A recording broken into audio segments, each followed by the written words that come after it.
Beehive, Chapter 2, Sound of Music, Part 2, Bismillah Khan. Emperor Aurangzeb banned the playing of a musical instrument called pangi in the royal residence, for it had a shrill, unpleasant sound. Pangi became the generic name for reeded noisemakers.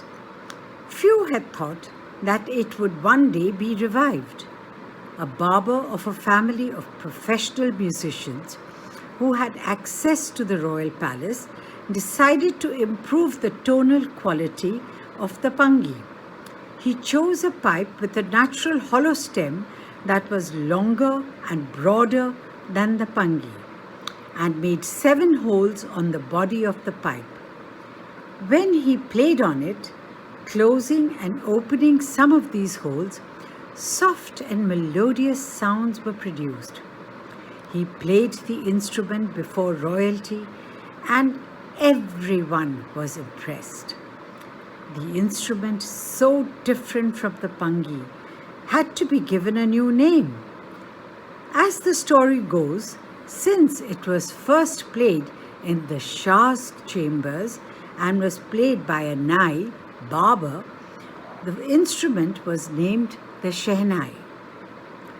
The sound of the Shehnai began to be considered auspicious, and for this reason it is still played in temples and is an indispensable component of any North Indian wedding. In the past, the Shehnai was part of the Naubat or traditional ensemble of 9 instruments found at royal courts. Till recently, it was used only in temples and weddings. The credit for bringing this instrument onto the classical stage goes to Ustad Bismillah Khan. As a 5-year-old, Bismillah Khan played gilli danda near a pond in the ancient estate of Dumrao in Bihar. He would regularly go to the nearby Bihariji temple to sing the Bhojpuri Chaita, at the end of which he would earn a big laddu weighing 1¼ kilo, a prize given by the local Maharaja. This happened 80 years ago, and the little boy has travelled far to earn the highest civilian award in India, the Bharat Ratna. Born on 21 March 1916, Bismillah belongs to a well-known family of musicians from Bihar. His grandfather, Rasool Baks Khan, was the Shehnai Nawaz of Bhojpur King's Court. His father, Paigambar Baks, and other paternal ancestors were also great Shehnai players. The young boy took to music early in life. At the age of 3, when his mother took him to his maternal uncle's house in Benares, now Varanasi, Bismillah was fascinated watching his uncles practice the Shehnai.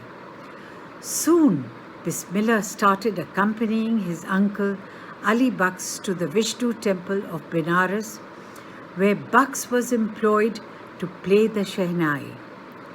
Ali Baks would play the Shehnai and Bismillah would sit captivated for hours on end. Slowly he started getting lessons in playing the instrument and would sit practicing throughout the day. For years to come, the temple of Balaji and Mangala Maiya and the banks of the Ganga became the young apprentice's favorite haunts, where he could practice in solitude. The flowing waters of the Ganga inspired him to improvise and invent ragas that were earlier considered to be beyond the range of the Shehnai. At the age of 14, Bismillah accompanied his uncle to the Allahabad Music Conference. At the end of his recital, Ustad Faiz Khan patted the young boy's back and said, "Work hard and you shall make it." With the opening of the All India Radio in Lucknow in 1938 came Bismillah's big break. He soon became an often heard Shehnai player on radio. When India gained independence on 15 August 1947, Bismillah Khan became the first Indian to greet the nation with his Shehnai. He poured his heart out into Rag Kaifi from the Red Fort to an audience which included Mahatma Gandhi and Pandit Jawaharlal Nehru, who later gave his famous Tryst with Destiny speech. Bismillah Khan was given many memorable performances both in India and abroad. His first trip abroad was to Afghanistan, where King Zahir Shah was so taken in by the maestro that he gifted him priceless Persian carpets and other souvenirs. The King of Afghanistan was not the only one to be fascinated with Bismillah's music. Film director Vijay Bhatt was so impressed after hearing Bismillah play at a festival that he named a film after the instrument called Gunj Uthi Shehnai. The film was a hit, and one of Bismillah Khan's compositions, Dil Ka Khilona Hai Toot Gaya, turned out to be a nationwide chartbuster. Despite this huge success in the celluloid world, Bismillah Khan's ventures in film music were limited to two: Vijay Bhatt's Gunj Uthi Shehnai and Vikram Srinivas's Kannada venture, Sanadhi Appana. "I just can't come to terms with the artificiality and glamour of the film world," he says with emphasis. Awards and recognition came thick and fast. Bismillah Khan became the first Indian to be invited to perform at the prestigious Lincoln Central Hall in the United States of America. He also took part in the World Exposition in Montreal, in the Cannes Art Festival, and in the Osaka Trade Fair. So well known did he become internationally that an auditorium in Tehran was named after him, Tahar Mosiki Ustad Bismillah Khan. National awards like the Padma Shri, the Padma Bhushan, and the Padma Vibhushan were conferred on him. In 2001, Ustad Bismillah Khan was awarded India's highest civilian award, the Bharat Ratna.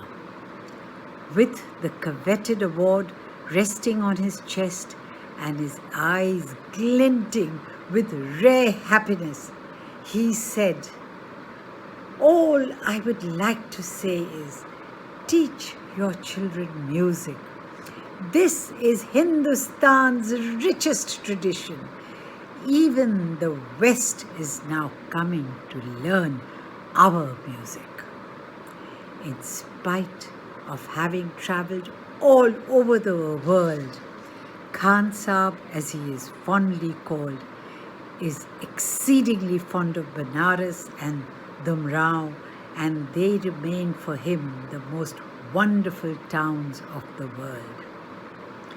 A student of his once wanted him to head a Shehnai school in the USA, and the student promised to recreate the atmosphere of Benares by replacing the temples there.